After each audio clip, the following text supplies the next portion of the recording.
Gonna be a quick rundown on what I like and what I don't like about this camera, and I'm gonna show you some samples of what I shot with this camera on the first week that I purchased it. It was an impulse buy.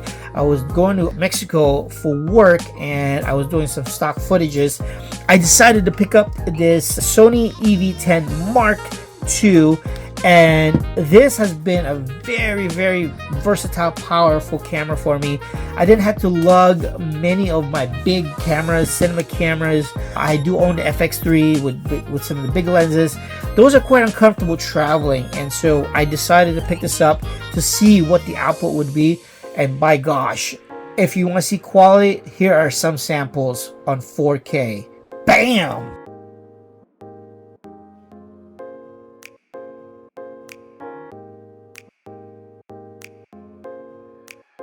A usability feature, there's a lot of things I like about the camera. Its small form factor is absolutely great. It fits very comfortably in my hand. I can pack it in a small bag as well as my Edelkrone, and it's really easy to pack in and take out and set up and do what you need to do. Compared to the other cameras with big lenses, this isn't as much an intimidation compared to the FX3 with my zoom lenses. So certain subject matter, like for people, like they wouldn't really care because these are small. You feel like you look like a tourist, so you're not really invading in their space if you're trying to capture something where you're trying to do a commercial. Whereas if you shoot with bigger cameras, it's a little bit more intrusive. So that's one form factor I like.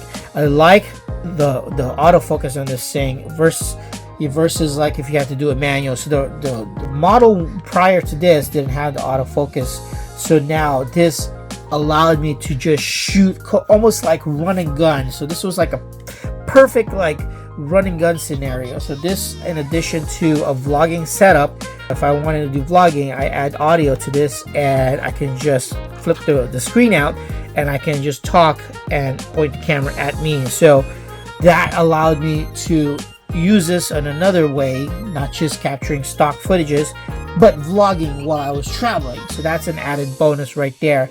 And on top of that, the quality of the codec, which gives me all these flavors: XA, VC, HS 4K, and then S4K, SHD, I 4K, I HD. I've been really sticking just with these two. Sometimes this for high speed, which allows me to shoot 120 frames per second.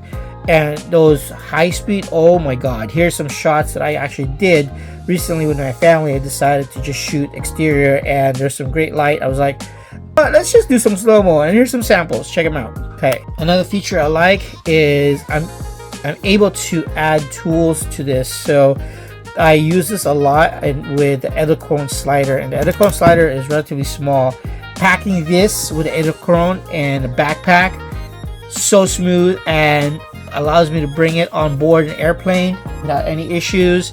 And then I can even film an airplane if I wanted to because it's small, compact.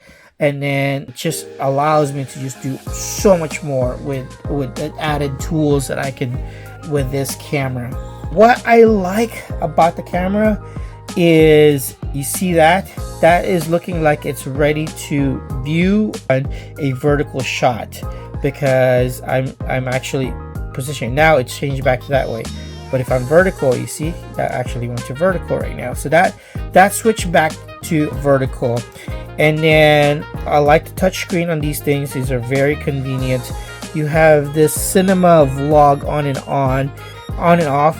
It allows you to have a more cinematic look on a speed per se, because if you don't want to do any color grading or anything like that, this will color it for you. But if you're going to shoot an S-Log3 or any of those features, best to turn that off. So that gives me an opportunity to color grade if I want to shoot with S-Log3. Battery life has been an improvement from the previous model, because this now uses the bigger one. So I have plenty of these in my camera bag, which allows me to just inner swap and then I can use this for my other camera, so that's great. I also can do a V-mount system, which I have it on rail, but I'm not going to show you that. I put this on a handheld teleprompter, which allows me to walk around if I needed B-roll shots of me doing something else, not just sitting down.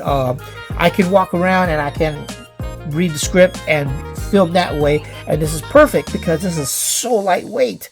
And in addition, with the teleprompter itself, the teleprompter, it weighs, but it doesn't weigh to the actual heaviness compared to my other teleprompters, which are more professional ones.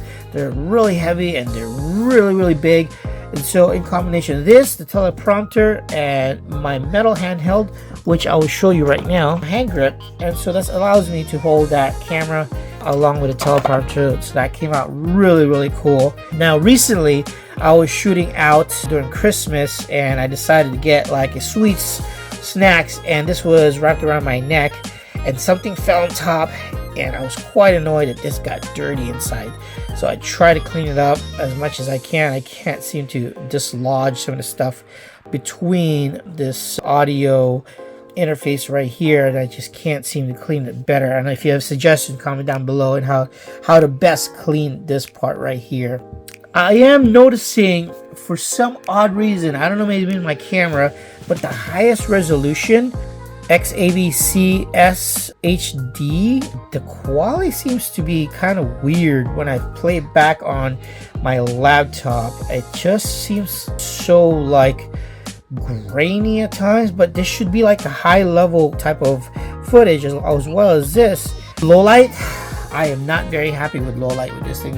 I mean, from what it says, it's an improvement to low light, but I avoid shooting this in low light. It's just garbage in low light. It's not very good compared to like the FX3. Obviously, that has more power and more options, but this in low light is horrible for me. It comes out very grainy, and there's a lot of noise in the blacks. Just not really happy. Even if you're shooting at dusk and you come across shadows, it just doesn't hold up on as far as the details in the black.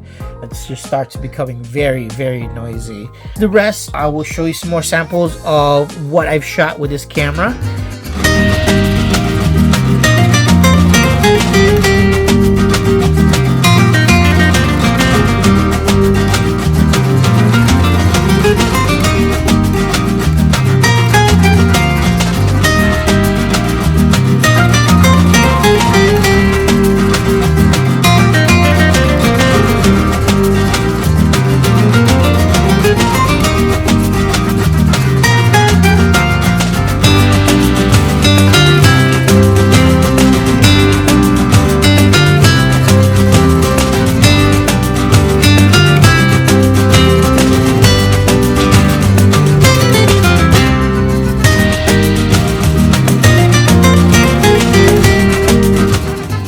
Provided a link down below in the description. If you decide to click on that link, it will take you to Amazon. If you decide to purchase from that link, it'll give us a small commission, as I am an affiliate with Amazon. And I provided the links for the camera, the cage, as well as the ND filter.